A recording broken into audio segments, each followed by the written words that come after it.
हरे कृष्णा। भगवत गीता की इस वीडियो में हम शुरू करेंगे 15वें अध्याय का 16वां श्लोक 15.16। भगवान कह रहे हैं जीव दो प्रकार के हैं, एक च्यूत और एक अच्यूत।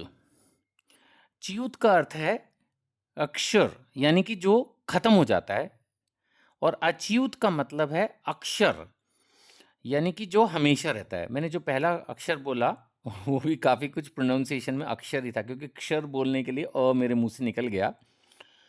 तो एक है क्षर और एक है अक्षर, यानी च्यूत अच्यूत, फॉलिबल इनफॉलिबल, यानी एक नष्ट हो जाता है धीरे धीरे और एक नहीं होता है। प्लीज आप ये सोचकर कंफ्यूज मत होइएगा कि हमने तो हमेशा से पढ़ा है कि आत्मा नश्वर है, कभी खत्म नहीं होगी। हाँ हाँ, उसी सेंस में भगवान कह रहे हैं कि जब जीव इस भौतिक जगत में होता है तो उसका जन्म होता है, जैसे फिर बच्चा होता है, फिर तरुण अवस्था में, फिर युवा अवस्था में, फिर मिडिल एज आ गई, फिर प्रौढ़, फिर बीमारी और बुढ़ापा, फिर मृत्यु। तो जीव इस तरह से एक दिन खत्म हो जाता है, बदलता रहता है ना। लेकिन जब वो आध्यात्मिक जगत में होता है, अपने दिव्य रूप में होता है, तब ना तो उसकी उम्र घटती बढ़ती है, ना कोई बीमारी, बुढ़ापा और मृत्यु तो खैर होती ही नहीं। तो ये भगवान यहाँ बता रहे हैं। तो जीव दो प्रकार के हैं, च्यूत तथा अच्युत।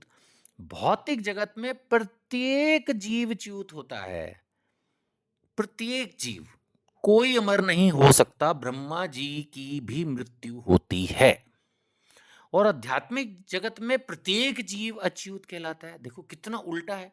वहां पर कभी किसी की मृत्यु नहीं होगी, वहां पर कभी किसी को बुढ़ापा नहीं आएगा। जो जैसा शरीर है, आध्यात्मिक शरीर है, वैसा ही रहेगा। इसीलिए पूरी भगवत गीता लोगों को यही इंस्पायर करती है। अब कई लोग मुझे अपना डिस्कस करते हैं जब कुछ व्हाट्सएप ग्रुप्स में जुड़ने के बाद, तो अपनी बीमारियों के बारे में भी कभी कभी चर्चा करते हैं। मैं समझता हूँ, लेकिन आप सिर्फ इस बात को समझ लें कि इस बीमारी का अंत इस शरीर के साथ हो ही जाएगा। और हम इस जीवन में ऐसा करें कि अब कभी उसके बाद कभी बीमार ना हो, उसके बाद कभी बुढ़ापा ना आए, उसके बाद कभी मृत्यु ना आए।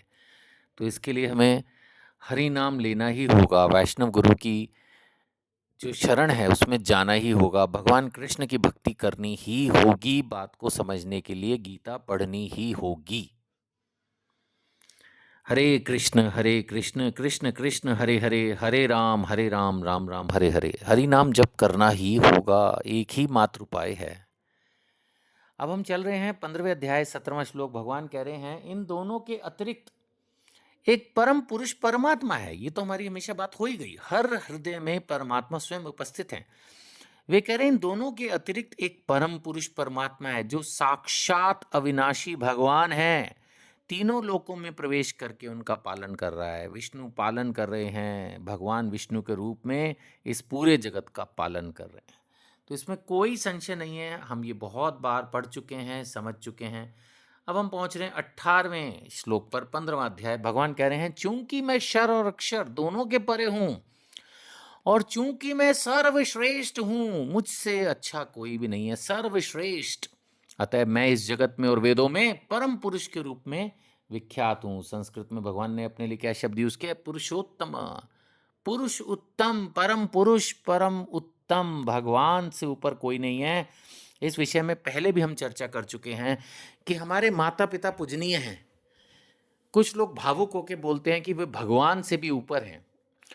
ऐसा विचार रखना अच्छी बात है, आप इसका मतलब अपने माता पिता की बहुत सेवा कर रहे हैं, लेकिन ऐसा समझना सही नहीं है, क्योंकि भगवान से ऊपर कुछ भी नहीं होता। कुछ लोग गुरु के बारे में ये स्टेटमेंट देते हैं कि गुरु भगवान से भी ऊपर है। अगर आप ऐसा अपनी सेवार्थ, सेवा के भाव से बोल रहे हैं, अगर ऐसा आप उनकी एक तरह से सम्मानवश बोल रहे हैं, सोच रहे हैं, बहुत अच्छी बात है, भगवान से ऊपर ही गुरु की सेवा। लेकिन सच में ऐसा सोचना कि गुरु के पास भगवान से भी ज़्यादा ताकत है, फिर यहाँ थोड़ा फिलॉसफिकली आप रॉन्ग हो जाते हैं। याद रखिएगा, मैंने पहले भी कहा था, भगवान से इक्वल कोई भी नहीं है, तो भगवान से ऊपर कोई कैसे हो सकता है? हाँ, आप प्यार किसी से कितना भी कर सकते हैं, गुरु से कर सकते हैं, माता पिता से कर सकते हैं, किसी से भी कर सकते हैं, सम्मान किसी का भी कर सकते हैं, गुरु की, माता पिता की पूजा आप कर सकते हैं, उनको भगवान के समतुल्य, जैसा मैंने कहा, भेंट दे सकते हैं। है ना? सेवा कर सकते हैं, सब कुछ ठीक है, लेकिन ये समझना होगा कि भगवान, भगवान हैं, उनसे ना ऊपर कोई, ना उनके इक्वल कोई। जब ये चीज़ समझ में आएगी, तब आप एक तरह से फिलॉसफिकली एकदम करेक्ट हैं। That is the point. पुरुषोत्तम तो भगवान ही हैं, पुरुषोत्तम भगवान श्री कृष्ण। हरे कृष्णा।